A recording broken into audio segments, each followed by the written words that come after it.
大家好，今天与各位分享一个上线仅8天，观看量超过430万，评论超过11000条的超级火爆视频。在欧美市场，载人飞行设备一直是妥妥的顶级奢侈品。就拿国外爆款的 Jetson One 载人飞行器来说，售价高达13万美元，是典型的高端小众设备，普通消费者根本没有机会体验。而近期，一位拥有近300万订阅的完成了一场颠覆外网认知的测评。他在中国跨境平台拼多多，也就是 Temu， 花很少的钱购入了一台可载人的巨型无人机，打算全程实测验证这台设备的真实性能。在海外网友的普遍认知中，跨境平价网购设备大多只是玩具级别，做工差，性能弱，根本不可能实现载人飞行。但这一次，这台拼多多无人机凭借远超预期的做工、扎实用料和稳定的飞行表现，彻底打破了大家的刻板印象。本期视频我们就完整复盘这场真实无剧本的实测全过程。这位博主长期深耕猎奇网购测评，测试过大量冷门跨境产品，而这台载人无人机被他称作频道有史以来最疯狂、最危险、最超乎预期的测评单品。最刚开始刷到这款产品时，无论是博主还是团队成员都非常怀疑，市面上正规的载人飞行设备定价极高，而这款同类型巨型载人无人机在拼多多上的售价仅仅是欧美专业设备的零头，价格差距极其悬殊。也正因价格过于亲民，身边所有人都极力劝阻，认为这绝对是虚假宣传、噱头产品。大家一致觉得这种网购大件大概率结构松散，做工劣质，别说载人升空，就连稳定悬停都无法实现，还存在极大的安全隐患。但越是不被看好，博主的测试欲望就越强烈。为了还原最真实的产品状态，他全程无摆拍、无剧本，严格按照开箱、细节检查、整机装配、空载试飞、载人实测的顺序，一步步严谨测试。开箱之前，整个团队的预期非常低，默认这款跨境大件会出现包装简陋、用料廉价、配件粗糙等一系列问题。但打开实木外包装箱后，所有人都被现场的品质惊艳到了。这台无人机并没有使用廉价塑料材质，整机采用碳纤维机身，结构扎实稳固，细节打磨规整，机身刚性和整体质感完全不输欧美市场10几万美元的专业载人飞行器，完全没有低价产品的粗糙感与廉价感。动力架构的设计更是超出所有人的预料，设备搭载8电机冗余动力系统，机身4个角落分别配备双电机，动力储备充足，同时自带专业安全冗余设计，即使飞行过程中出现个别电机故障停机，剩余电机依旧可以支撑机身稳定飞行，大幅提升飞行容错率和安全性。整套设备配件齐全，专用动力电池、带显示屏的专业遥控器、载人专用安全绑带，全套螺旋桨组件一应俱全。最让人意外的是它极低的操作门槛，官方说明仅需3分钟就能熟练上手，整机仅依靠单摇杆控制，没有复杂的档位和油门操作，零基础新手也能快速操控。整场测评全程客观真实，不吹不黑，博主也如实记录了产品存在的真实瑕疵。开箱组装过程中，团队发现部分螺丝存在轻微锈迹，其中一枚螺旋桨尖端有轻微的运输磕碰损伤，同时受跨境物流影响，设备充电器一度被海关滞留，导致测评进度短暂中断。除此之外，设备遥控器为全中文界面，完全不懂中文的团队只能依靠翻译软件逐渐解读。初期发现这些问题时，团队十分忐忑，担心设备存在隐性故障，试飞过程中出现失控、坠机等危险情况。但经过全方位细致检查、反复调试、校对后确认，这些问题均来自运输和跨境物流环节，完全不影响机身核心结构与飞行性能。也正是这些真实的小瑕疵，认证了这是一台实打实的量产设备，并非网红道具或者特效模型，真实感十足。为了保障人员安全，这个美国测试团队没有直接进行载人试飞，而是先开展多轮空载测试，全面检验设备的飞行状态。电池满电，参数调试完毕后，设备顺利启动，8组电机运转平顺稳定，无杂音，无剧烈抖动，螺旋桨出力均匀充沛，飞行过程中定点悬停精准，机身稳定不漂移，自带智能姿态修正和自动降落功能，即使操控手法生疏，设备也能自主修正飞行状态，规避失控风险。同时，这台巨型无人机的噪音控制也十分优秀，没有大型飞行设备刺耳的轰鸣，整体飞行质感细腻顺滑。多轮空载测试完毕后，团队彻底确认这台拼多多无人机绝非样子货，升力充足，性能稳定，完全具备搭载成人飞行的能力。确认设备状态无误后，视频迎来最核心、最惊险的终极测试——真人载人飞行实测。团队挑选了一位体重180磅、约84公斤的队员上机，牢牢扣紧专用安全束缚带，地面全员做好安全防护，正式开启载人试飞。随着摇杆缓慢推动，无人机平稳离地，缓缓升空，全程没有突兀颠簸，也没有动力不足的下坠感。相比空载状态，载人后的无人机重心更加均衡，飞行姿态反而更加丝滑稳定，低空悬停牢固，转向精准细腻。上机队员全程反馈，飞行过程平稳舒适，安全感充足，整体体验远超所有人的预期。这场实测直接打破了外网的固有偏见，没人能想到一台跨境平台购入的大型无人机能够稳稳承载成年人稳定飞行，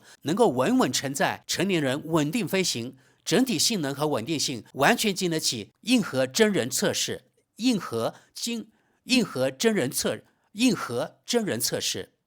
博主也客观记录了产品的短板，设备满电续航仅15至20分钟，仅适合短途低空体验飞行，无法支撑长距离、长时间飞行作业。但对比欧美天价同类设备，这台无人机的性价比优势依然非常突出。整场测评看下来，这台拼多多巨型载人无人机彻底刷新了海外博主对跨境平价设备的认知。没有天价售价，却拥有碳纤维机身、8电机安全冗余、极简操控逻辑和实打实的载人飞行能力，实现了只有欧美高端飞行设备才能做到的飞行效果。最后，该测试团队郑重提醒，本次测试由专业团队在封闭安全场地完成，载人飞行设备存在极高安全风险，普通人切勿私自模仿、擅自试飞。朋友们，你们敢相信这款跨境平台入手的巨型无人机居然真的可以载人飞行吗？欢迎大家在评论区留下你们的看法。而问题也留给每一个人，如果未来价格足够低，法规也逐渐完善，你们也愿意用这样一架飞行器代替汽车每天完成的短途出行吗？欢迎在评论区分享你们的看法。最后，我们来看看超过11000条网友评论中的少数几条，看看全世界网友对中国的这种拼多多跨境网购名不经传的高科技大型载人无人机有何看法。第一条评论：这玩意儿看着做工粗糙、单薄又危险，是我见过最不靠谱的东西。我今天就要下单买一台。德国之士补充说明，这句是欧美网友典型反讽式吐槽，嘴上疯狂吐槽产品的简陋危险，实则非常心动，立马下单。好的，继续往下。作为一名无人机飞手，我强烈建议升级起落架，设计一套跨度更宽的支架结构，这样落地时无人机就不会侧翻，螺旋桨也不会磕到地面。再往下，看着简直是从监狱院子里把人捞走的绝佳工具，哈哈。再往下，请用聚碳酸酯板材保护驾驶舱，即便只是轻微碰撞，桨叶碎片甚至整根螺旋桨都有可能击穿驾驶舱。下则，看着玩起来肯定超有意思，我也想来一台，不过我得提前准备好棺材，说不定之后能派上用场呢。再往下，我特别害怕螺旋桨突然碎裂，碎片直戳我的颈动脉。再往下，这玩意儿挺酷，肯定比杰特森1号载人飞行器便宜。差不多20年前我就想到过，那会儿想要无人机只能自己组装。第一视角穿越无人机和能做人的载人飞行器本质差别只是尺寸而已，只要配上功率足够大的电机、电条与电池就够了。我猜普通飞控主板甚至都能通用。下一则，我估计第2天就得出事丢了小命，但这东西玩起来肯定爽翻。继续往下，我今年53岁，能坐上这么一台飞行器，随心所欲飞往各处，一直都是我的梦想。再往下，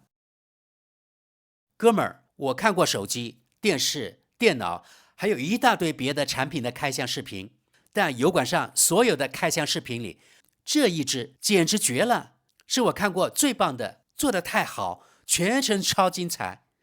我之前也看过你几条视频，但这条直接让我点了赞，还关注了你。没错，看了你们这个，我也想要一台飞行载具。记住，人生只有一次。下一则，居然能用遥控器操控载着朋友飞，也太离谱了吧！我从80年代就开始玩遥控飞机、遥控直升机，这玩意儿直接升维了。再往下，这款载人无人机并没有你们想象中的那么安全冗余。如果一侧螺旋桨或电机发生故障，机身几乎会瞬间倒扣翻转。就我个人而言，飞行高度绝不会超过 0.9 米。在这个高度，最坏情况大多只是桨叶刮蹭，不会出现高速重摔事故。我有10年农用质保无人机的制作经验，我做过的机型有些甚至比这台更大，亲眼见过设备在载重状态下，仅仅单个电机或桨叶失效就会剧烈侧翻失控。经验准则很简单，要么飞得足够低，把撞击冲击力降到最低，要么飞得足够高，给弹道降落伞留出充足开伞时间。视频里的飞行高度恰好卡在危险区间，各位啊，一定要注意安全哦。下一则，从驾驶舱里往外看太吓人了，满眼都是飞速朝你靠近的桨叶。继续往下，各位，我是退役试飞员兼战斗机飞行员，这种现象叫做 PIO， 也就是飞行员诱发震荡。你一旦引发震荡，在这种飞行器上，震荡幅度会持续加剧，直到机身解体或者坠地。这也是配备弹射降落伞的原因之一。你或许能够抑制震荡，具体取决于整机稳定性与飞控程序。设备可能自带自动稳定系统，也可能需要通过遥控器手动抵消震荡，这点得咨询设备厂家。好的，继续往下吧。我就在想，载人飞行途中，如果桨叶脱落或者碎裂，会是什么后果？实在不敢细想，已经脑补出画面了。即便如此，我还是很想上去试一试。再往下，有意思的一点是，这台飞行器空载无人飞行反而比载人飞行更违法。按照美国法规，无人飞行器重量一旦超过约55磅，就必须按航空器完成注册备案。而载人轻型飞行器整机重量不超过254磅的话，飞行无需考取飞行执照。再往下，我帮朋友问一句，购买链接在哪儿？好的，咱们分析一下啊。刚才这句话是外网经典调侃话术，嘴上说是帮某个朋友打听，其实呢是自己想买，用来掩饰他自己心动的心思。看来啊，全世界人民都一样。好的，再往下，这条视频居然连购买渠道信息都没放，太扫兴了。下则，换者10年前，我肯定跟你们一样跃跃欲试，但实话讲，这东西的危险程度远超你们想象，离地2英尺摔下来都能摔断尾椎骨，要是飞到8到10英尺以上，轻则瘫痪，重则丧命。这还没算螺旋桨带来的风险。我知道你们大概率看不到这条评论，但至少找一位真正懂行、有实操经验的人在现场看着，给你们一些操作指导，重视安全一点都不丢人。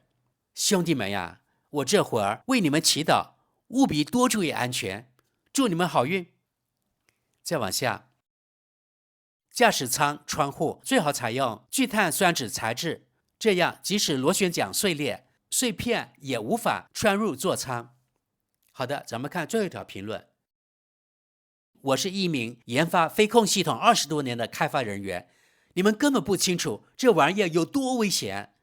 这台飞行器整套设备完全没有任何故障安全保障机制，存在上千种足以致命的故障隐患。好的，很多网友对安全性看得非常重，这是必要的。其实啊，当我看见那个人坐进那个载人无人机时，也担心这个问题。即使仅飞10米高，我觉得也很危险。不知道你们怎么看？好的，本期节目就到此结束了，谢谢大家。